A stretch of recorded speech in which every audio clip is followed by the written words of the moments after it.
கர்த்தருடைய பரிசுத்த ஸ்தோத்திரம் உண்டாவதாக. நீங்கள் அவனவன் தன் தன் சிநேகிதனுக்கு எச்சரிக்கையாயிருங்கள். எந்த சகோதரனையும் நம்பாதிருங்கள். எந்த சகோதரனும் மோசம் பண்ணுகிறான், எந்த சிநேகிதனும் துட்டி திரிகிறான். கர்த்தருடைய ஸ்தோத்திரம் உண்டாவதாக. நீங்கள் பாருங்க, நம்மளுடைய ஒவ்வொருத்தரும் சிநேகிதராக இருந்தாலும் சரி, நண்பர்களாக இருந்தாலும் சரி, என்ன செய்யறாங்கன்னா எச்சரிக்கையாக இருக்கணும் அவங்களுக்கு. ஏன்னா அவங்க என்ன செய்யறாங்கன்னா, நம்ம நம்பி பிரயோஜனம் இல்லை. அவங்க எனக்கான மாம்சம் தானே அவங்களும். அவங்க என்ன செய்யறாங்க, நம்மள மோசம் போக்குறாங்க. அது மட்டும் இல்லை, தூட்டி திரியிறாங்க. சிநேகிதனும் அப்படிதான், நண்பனும் அப்படிதான். நம்மக்கிட்ட ஒன்று பேசுவாங்க, பின்னாடி போய் அவன் பேசுறதெல்லாம் போய் அவன் நம்பவே கூடாதுன்னு சொல்லுவாங்க. இப்படியே சொல்லி சொல்லி சொல்லி நம்மள என்ன செய்வாங்கன்னா இதாக நினைப்பாங்க, தவறாக நினைப்பாங்க. அதனால நம்ம என்ன செய்யக்கூடாது, அவங்க கூட இது பண்ணுறதே கூடாது, அவங்களோட எந்த சம்மதம் வச்சுக்க கூடாது. அதனால எச்சரிக்கையாக இருக்கணும்னு சொல்லப்பட்டிருக்குது. அதாவது எரேமியா 9 சொல்லப்பட்டிருக்குது அது மாதிரி. அது மட்டும் இல்லை, அது நமக்கு நல்ல எக்ஸ்பீரியன்ஸ், நம்ம வாழ்க்கையிலே இருக்குது. அந்த எக்ஸ்பீரியன்ஸ் என்னதுன்னா, நம்ம என்ன செய்கிறோம், அவங்கள்ட்ட மீறி நடக்க முடியல அவங்கள. அதுதான் ஒரு விஷயம் அதுதான். எப்போவுமே நம்ம கரெக்டாக இருக்கணும். எல்லா காரியங்களையும் நம்ம என்ன செய்யணும், கரெக்டாக இருக்கணும். அதனால் நம்ம என்ன செய்யணும், காரியங்களை வாய்க்க பண்ணுறவர் கர்த்தர். இப்போ கர்த்தரை அவர் வாய்க்க பண்ணுறாருன்னா அவருக்கு ஏற்ற மாதிரி நம்ம நடக்கணும். அவர் சொல்கிறத மட்டும்தான் கேட்கணும். அதுக்கு மீறி நம்ம என்ன செய்ய முடியாது, நடக்க முடியாது. அவர் மெய்யை போகாமல் அவர்கள் என்ன செய்யணும், மெய்யை பேசாமல் ஒவ்வொருவரும் தனக்கு அடுத்தவர்களே பேசுகிறார்கள், தனக்கு அடுத்தவர்களை ஏய்க்கிறார்கள். நம்ம அடுத்தவர்களை என்ன நடக்குதோ அவங்க ஏய்க்கிறார்கள்.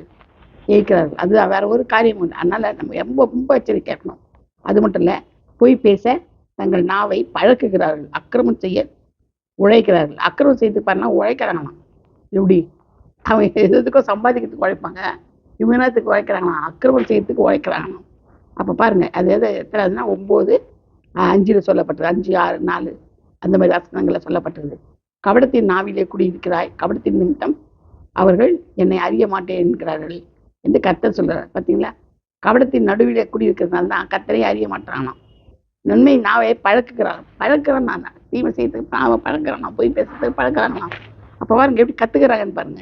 எவ்வளோ அநியாயமா இருக்குல்ல, நினைக்கும் போது நம்மளுக்கு என்ன செய்யறது, அநியாயமாக. அதனால ஆண்டு சொல்றது, கபடத்தின் நடுவிலே குடியிருக்கிறார்கள், கபடத்தின் நிமித்தம் அவர்கள் என்னை அறிய மாட்டேன் என்கிறார்கள். ஆகையால் இதோ நான் அவர்களை உருக்கி அவர்களை புடமிடுவேன் என்று கர்த்தர் சொல்கிறார். என் ஜனமாக குமாரத்தையே நான் வேற எந்த பிரகாரம் நடத்துவேன், வேற எந்த பிரகாரம் நடத்த முடியாது. என்ன கேட்கிறாரு, கரெக்ட் தானே, ஆண்டவர் கேட்கறது கரெக்ட் தானே. அவர்கள் நாவு கூர்மையாக்கப்பட்ட அம்பு, அது கவனம் பேசுகிறது. அவனவன் தன் தன் அயலானுடைய தன் தன் வாயினாலே சமாதானமாய் பேசுகிறான், ஆனாலும் தன் உள்ளத்திலே அவனுக்கு பதிவிடை வைக்கிறான். என்ன அர்த்தம் அப்படின்னா, நான் எதிர்க்க நல்லா பேசுகிறாங்க, சகோதரனே, அது ஸ்நேகிதனே, அப்பா, ஐயா, அம்மா, அப்பா, தங்கச்சி, அக்கான்னு பேசுவாங்க. ஆனால் அவங்க உள்ளத்தில் என்ன செய்கிறாங்கன்னா, அவங்க உள்ளத்தில் பதிவிடைன்னா என்ன சொல்கிறது, அமைதியாக இருந்து கழுத்து இருக்கிறாங்களே, அதுதான் பதிவிடை. அப்படியே அமைதியாக இருப்பாங்க. அமைதியாக இருந்து பின்னாடி போய் என்ன பேசுவாங்க, நம்மளை பற்றி பேசுவாங்க, மனசில் நினைப்பாங்க. சிங்கத்துக்கு பதிவிடை வைப்பாங்க பாருங்க. பதிவிடைன்னா என்ன சொல்லுவாங்கன்னா, தமிழில் பதிவிடை தான். அதுக்கு சொன்னால் ஒரு குழி வெட்டி அந்த குழியை மூடிடுவாங்க. சிங்கம் அதில் விழுந்துடும், மிருகங்கள்லாம் அதில் விழுந்துடும். அதுதான் பதிவிடை சொல்கிறாங்க.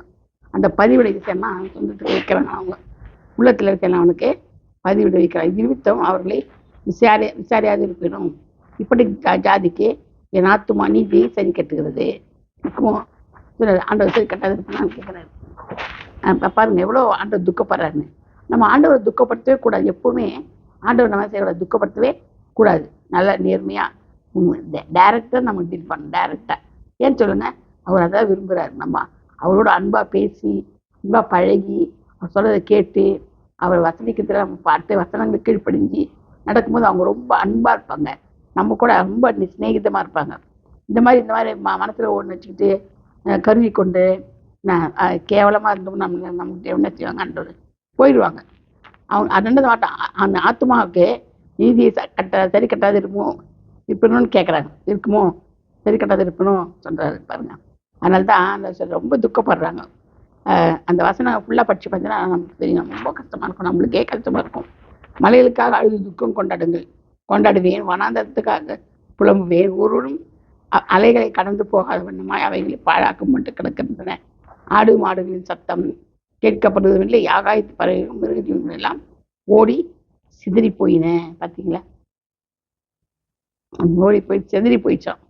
அந்த அளவுக்கு என்ன செய்கிறாங்க, ஆண்டவர் துக்கப்படுத்தி கோபப்படுத்தி அந்த மாதிரிலாம் செய்கிறாங்க. அதனால் நம்ம என்ன செய்யணும், எச்சரிக்கையாக இருக்கணும். நண்பர்களாக இருந்தாலும் சரி, சிநேகிதராக இருந்தாலும் சரி, அவளுக்கு எச்சரிக்கையாக இருக்கணும்.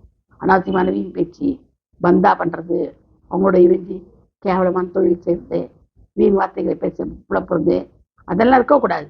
அவங்களது எந்த காரியம் நம்ம கற்றுக்கொள்ளவே கூடாது. நம்ம தேவனுக்கு பிரியமான மட்டும்தான் நம்ம செய்யணும். அப்போ தான் அவர்கிட்ட போக முடியும். பல்லவத்தின் அதிபதிகிட்ட போகணுன்னா அவர் என்ன சொல்கிறாரோ அதை பின்பற்றி நடக்கணும். கர்த்தர் தாம் இந்த வார்த்தையை ஆசீர்வதிப்பார். இனிமேல் நம்ம என்ன செய்யணும், எல்லாருக்கும் எச்சரிக்கையாக இருக்கணும்.